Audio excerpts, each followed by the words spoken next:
ine ndikamapita kutsogolo tikawina pa 23 June pano MalawiMusic.com. sikuti ndikangokhala vice president kokha yayi komanso ndi ministry of finance komwe ndikakhala nayo imeneyo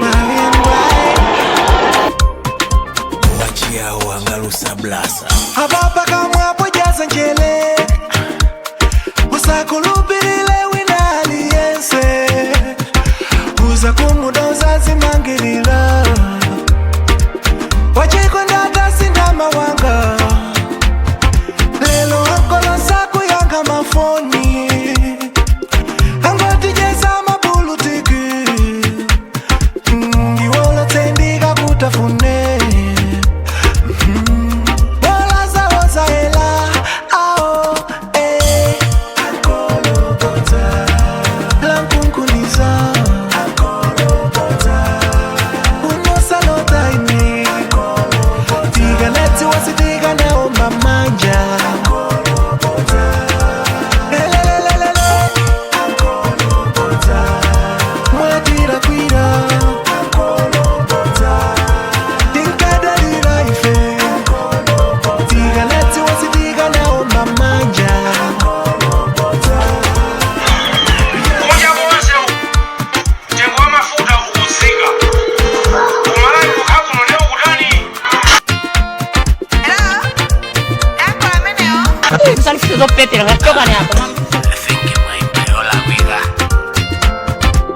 ukana masiku chedwa kucha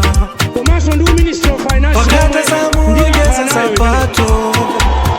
ukasiya mulomo uza kutsata lelo suyu zili pambuno wango titandizeni padzana munali mbona ndipondepo lelo mwachitola chikwama mwati yang'anisa nsana tagwira ntchito ya tangata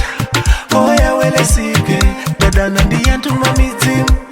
okambaka inu chirikuti chofunda changa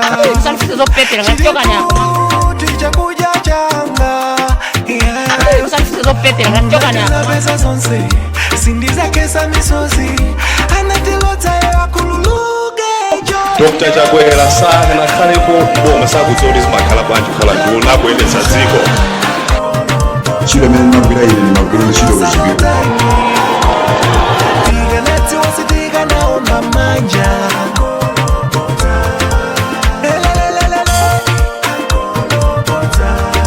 mwatira kwira